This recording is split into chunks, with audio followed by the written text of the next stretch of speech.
Kurnool bus ప్రమాదంలో biker Shivshankar కు చెందిన మరో సీసీ ఫుటేజ్ వెలుగులోకి వచ్చింది.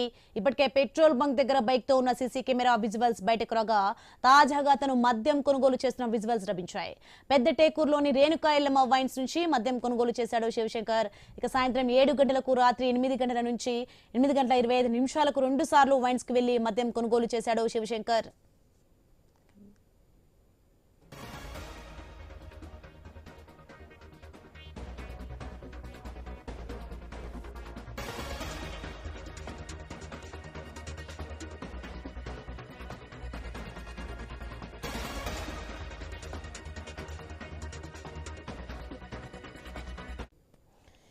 బ్రేకింగ్ విజువల్స్ మనం చూస్తున్న మద్యం దుకాణం వద్ద శివశంకర్ మద్యం తీసుకున్న దృశ్యాలు మనకి సీసీ ఫుటేజ్ లో కనిపిస్తున్నాయి. కర్నూలు బస్సు ప్రమాదంలో మొత్తానికి బైకర్ శివశంకర్ మరో సీసీ ఫుటేజ్ వైరల్ అవుతోంది. పెద్ద టేకులోని రేణుకా ఎల్లమ్మ వైన్స్ నుంచి తను మద్యం కొనుగోలు చేసిన దృశ్యాలు మనం ఇప్పుడు చూస్తున్నాం.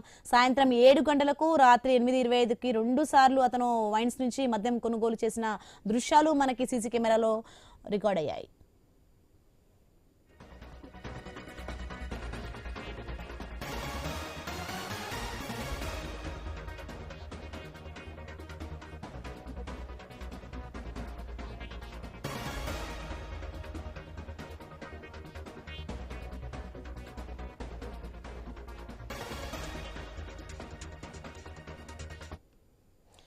కర్నూలు బస్సు ప్రమాదంలో బైకర్ శివశంకర్ కు చెందిన మరో సీసీ ఫుటేజ్ వెలుగులోకి వచ్చింది. ఇక ఇప్పటికే పెట్రోల్ బంక్ దగ్గర బైక్ తో ఉన్న సీసీ కెమెరా విజువల్స్ బయటకు రాగా తాజాగా అతను మద్యం కొనుగోలు చేసిన విజువల్స్ లభించాయి. రైట్, ఇదే అంశానికి సంబంధించి మరింత సమాచారం మా ప్రతినిధి ధర్నీ కిషోర్ ఫోన్ లైన్ లో అందించి సిద్ధంగా ఉన్నారు. ధర్నీ కిషోర్, మొత్తానికి 7 గంటల రాత్రి 8 గంటలకు 25 నిమిషాలకు 2 సార్లు వైన్స్ కి వెళ్లి మద్యం కొనుగోలు చేశాడు శివశంకర్. మనకి విజువల్ అందుతోంది. ఏంటి దీనికి సంబంధించిన పూర్తి డీటెయిల్స్ ఏంటి? సోనీ, ఒక కర్నూలు బస్సు ప్రమాదంలో మరొక సంచలన విషయాలు బయటకు వచ్చాయి.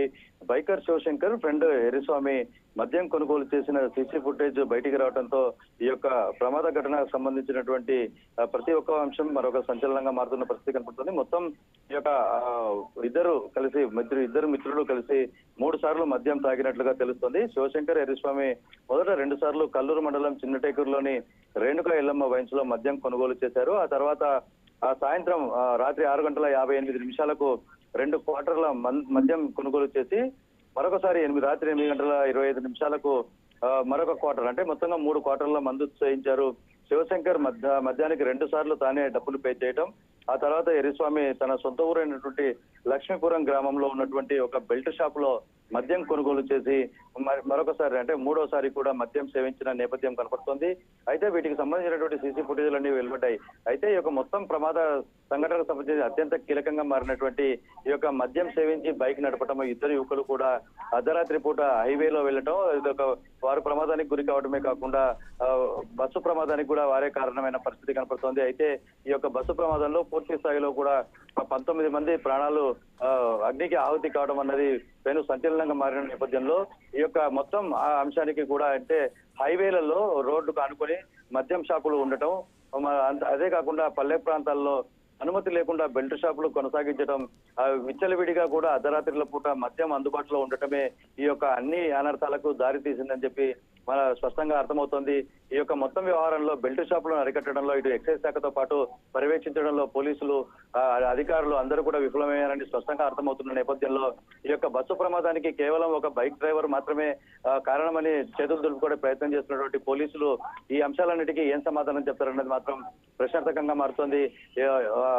మొత్తంగా కూడా అంటే దాదాపు 43 మంది ప్రయాణిస్తున్నటువంటి ఒక వోల్వో బస్సులో అతివేగంతో డ్రైవ్ చేసినటువంటి వోల్వో బస్సు డ్రైవర్ తో పాటు నిర్లక్ష్యంగా వ్యవహరించినటువంటి బైకర్స్, వీళ్ళిద్దరూ ఒక బాధ్యత అయితే, అసలు ఈ యొక్క వీటిని ప్రేరేపించే విధంగా మద్యం కొనుగోలు జరగడం, వీటన్నిటినీ కూడా అందుబాటులో అర్ధరాత్రుల పూట హైవేలకు ఆనుకొని మద్యం అందుబాటులో ఉంచిన అధికారుల తీరు, ఆ వ్యవస్థల తీరును కూడా తప్పుపట్టాల్సిన అవసరం ఎంతైనా ఉందని చెప్పి ఇక్కడ ఉన్నటువంటి ప్రజలు, బాధితులు అందరూ కూడా చెప్తున్న పరిస్థితి కనపడుతోంది.